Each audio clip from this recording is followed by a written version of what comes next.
इतनी महंगाई में 15,000 पे क्या हो सकता है। कभी कभी तो अंतिम लास्ट मंथ होता है तो हमारे पास तो सैलरी, घर का रेंट देने के लिए पैसे नहीं रहते हैं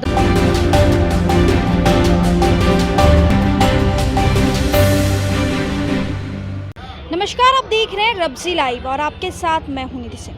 देखिए, इस साल के अंत में बिहार विधानसभा चुनाव है। ऐसे में जितनी भी जनता है, आम जनता से लेकर कर्मचारी तक, भारतीय जनता पार्टी आते हैं और अपने नेता और मंत्री से गुहार लगाते हैं कि हमारी भी समस्या का समाधान कर दें। ऐसे में आज एक बार फिर से करीब कुछ संख्या में लोग आए हैं और भारतीय जनता पार्टी में मौजूद है। सबसे पहले तो ये बताइए, कहाँ से आए हैं आप?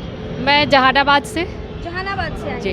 क्या काम था भारतीय जनता पार्टी में आज आपको आना पड़ गया? हम लोग को यहाँ पे सम्राट चौधरी हैं मंत्री जी, उनसे बातें करनी थी। हम लोग स्वास्थ्य कर्मी हैं तो उन्हीं से हम लोग को मिल करके अपनी समस्याओं को रखना था। क्या कुछ स्वास्थ्य कर्मी है तो क्या आप काम करते हैं?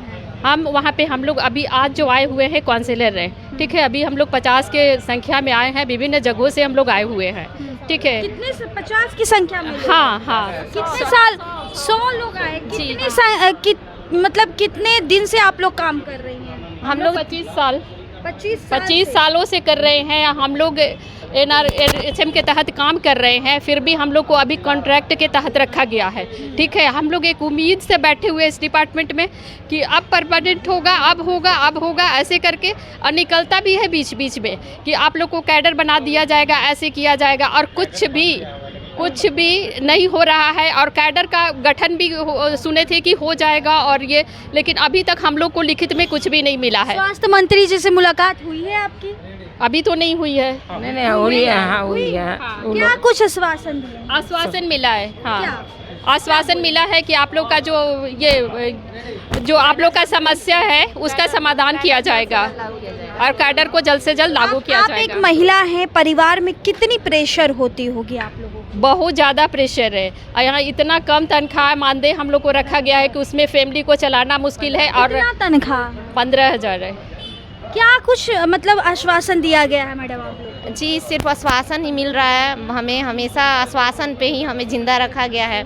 हमारे स्वास्थ्य विभाग में जितने भी संविदा पे कर्मचारी थे उनका सैलरी लगभग दुगना हो गया है। अच्छा, ये डबल कर दिया गया है। 15,000 अभी मिलता है। क्या 15,000 में आप लोगों का पेट भर जाता होगा? भरपूर पूरी थाली कंप्लीट हो जाती होगी, आप लोगों की परिवार चल जाती होगी? नहीं, बिल्कुल नहीं। आप समझ सकते हैं कि इतनी महंगाई में 15,000 पे क्या हो सकता है। कभी कभी तो अंतिम लास्ट मंथ होता है तो हमारे पास तो सैलरी, घर का रेंट देने के लिए पैसे नहीं रहते हैं, तो बहुत दिक्कतों का सामना करना पड़ता है कि चूँकि एक परिवार चलाना है हमें। परिवार में ससुराल वाले से भी ताने मिलते होंगे, इतने कम पैसे लाते हैं। उस पर मैं फोकस करना चाहूँगी कि मेरे यहाँ जो ये मैनेजर है और BCM का पोस्ट है तो उनका 80% करीब बढ़ाया गया और हम लोग को वहाँ पे मिला 10%। तो ये मेन मुद्दा हम लोग का है।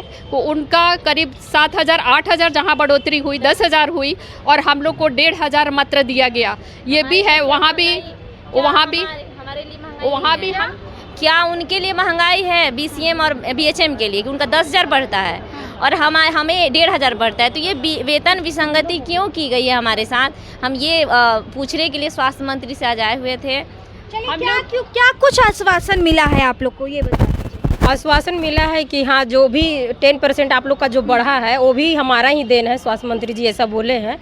और क्या 10% बढ़ा है उससे आप लोगों की परिवार चल जाएगी, घर चल जाएगा? बिल्कुल नहीं। जैसे 15,000 में हम लोग का क्या होगा, और कोई अपना ही जिला में है, कोई अदर जिला में है, तो उनके लिए तो प्रॉब्लम ही होगा, क्योंकि सारा चीज़ उनको देना, एजुकेशन फीस देना है, बच्चों को रूम रेंट देना है, सब्जी भाजी के लिए तो बहुत सारे महंगाई भत्ता बढ़ा है, तो हम लोग को भी उसी हिसाब से बढ़ना चाहिए था। चलिए, जिस तरीके से देश में महंगाई बढ़ रही है उस तरीके से कर्मचारियों की वेतन भी बढ़ोतरी कर देनी चाहिए। जहां आपको बता दें, सरकार हर एक विभाग में अभी सौगातों का पिटारा खोल रहे हैं, तो वहीं अभी हमारे साथ अभी स्वास्थ्य विभाग के कर्मचारी मौजूद थे और काउंसिलर हैं, और इन्होंने सीधे तौर पे कहा कि हमारी जो वेतन है उसमें बढ़ोतरी कर देनी चाहिए, और आश्वासन फिलहाल इन लोगों को मिला है। बने रहे हमारे साथ, तब तक के लिए बहुत बहुत शुक्रिया।